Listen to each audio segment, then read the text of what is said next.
హైదరాబాద్ లో డిఫ్తీరియా కలకలం సృష్టిస్తోంది. ఇప్పటికే డెంగ్యూ కలరాతో జనం ఇబ్బందులు పడుతున్నారు. ఇప్పుడు డిఫ్తీరియా నగర ప్రజల్ని కలవరపెడుతోంది. ఉస్మానియాలో వారం రోజుల్లో 6 చిన్నారులు చనిపోయారు.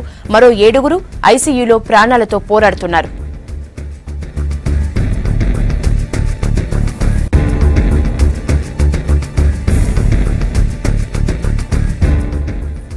హైదరాబాద్ లో డేంజర్ బెల్స్ మోగిస్తున్న డిప్తీరియా వ్యాధికి సంబంధించిన మరింత సమాచారాన్ని నరేందర్ ఉస్మానియా నుంచి అందిస్తారు. నరేందర్, ప్రస్తుత పరిస్థితి ఎలా ఉంది? ఇప్పటివరకు ఎన్ని డిప్తీరియా కేసులు నమోదయ్యాయి?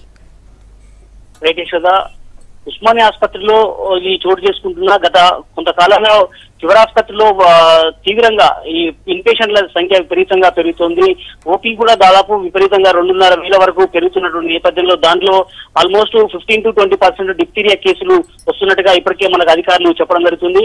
దాంట్లో ఏదైతే సీరియస్ గా దాని పేషెంట్ వరకు ఫీవర్ ఆసుపత్రిలో ఇప్పటి వరకు ట్రీట్మెంట్ అందిస్తూ వచ్చారు. కానీ వాళ్ళ నుంచి కాని వాటిని కూడా ఏదైతే ఇది ఒక రకమైనటువంటి అంటువ్యాధి, ఇది పూర్తిగా వాటర్ కంటెంట్ ఫుడ్ ఇన్ఫెక్షన్ వల్ల వచ్చేటువంటి కారణంగా ఇది ఈ రకంగా ఉంటుంది. దీన్ని సీరియస్ గా అయితే మాత్రం ప్రాణాలు పోయే అవకాశం ఉంటుంది యశోద. అయితే ప్రధానంగా దీని లక్షణాలు వచ్చేసి లో బీపీ, అలాగే లో ఫీవర్ రావడంతో పాటు విపరీతమైనటువంటి జ్వరము, గొంతులో ఇన్ఫెక్షన్ వచ్చేసి బ్లీడింగ్ కావడం అనేది దీని లక్షణాలుగా ఉంటాయి.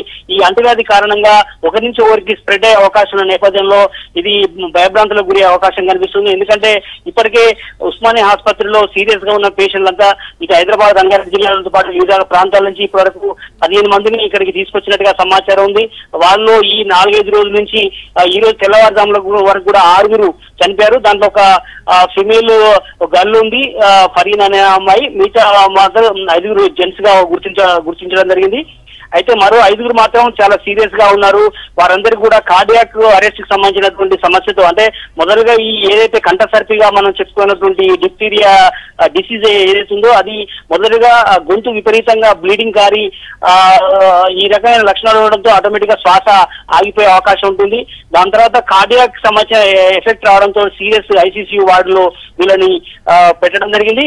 వాళ్ళందరూ కూడా అత్యవసర వైద్యాన్ని అందడం జరిగింది. అయితే ఇదంతా కూడా ఈ 5-6 రోజులుగా సీరియస్ గా ఉన్నటువంటి పేషెంట్లకు వైద్యం అందిస్తున్నప్పటికీ వైద్యాధికారులు కానీ అలాగే ఇక్కడ ఉన్నటువంటి ఉస్మానియా వైద్యులు మాత్రం ధృవీకరించడం లేదు. మీడియాకు కానీ బయటికి చెప్పడం ద్వారా ఇంకా స్ప్రెడ్ అవుతుంది.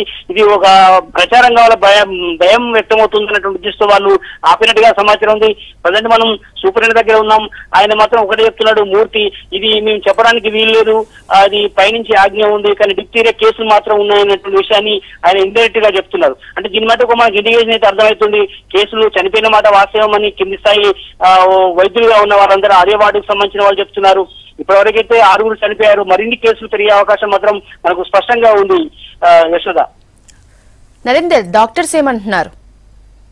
డాక్టర్స్ చెప్తున్నారు ఇది ముందు నుంచి ఇది ప్రివెంటబుల్ సంబంధించినటువంటిది, ఇది నివారించదగినటువంటి డిసీజే. ఎందుకంటే ఇది డిపిటి ఇంజెక్షన్స్ కనుక ఈ చనిపోయే వాళ్ళందరూ కూడా చిన్నపిల్లలే. ఇప్పుడు మనకు చెప్పిన వాళ్ళందరూ కూడా ఒకరికి 4, ఒకరికి 6, 7, 8, 12 ఏళ్ళు ఉన్న వాళ్ళు మాత్రమే చనిపోవడం జరిగింది. ఇది ఎక్కువగా కంఠసర్పి అనేది చిన్నపిల్లలకే వస్తుంది కనుక డోసు వేయించుకుంటే, చిన్నప్పుడే 5 సంవత్సరాల లోపు పిల్లలందరికీ డిపిటి ఇంజెక్షన్స్ వేయించుకుంటే ఈ సమస్య వచ్చేది కాదని చెప్తున్నారు. ఇప్పటికైనా కూడా ఆ లక్షణాలు కనుక వచ్చుంటే ఇమీడియట్లీ వాళ్ళు సరి అయినటువంటి వైద్యం దగ్గరికి వెళ్తే ఇమీడియట్లీ యాక్షన్ తీసుకోవడానికి, వాళ్ళని నయం చేయడానికి అవకాశం ఉంటుందంటున్నారు. ఇప్పుడు ప్రజెంట్ మాత్రం సీరియస్ గా ఉన్న పేషెంట్లకు మెరుగైన వైద్యం అందిస్తున్నామని మీడియాకు చెప్పడం జరుగుతుంది.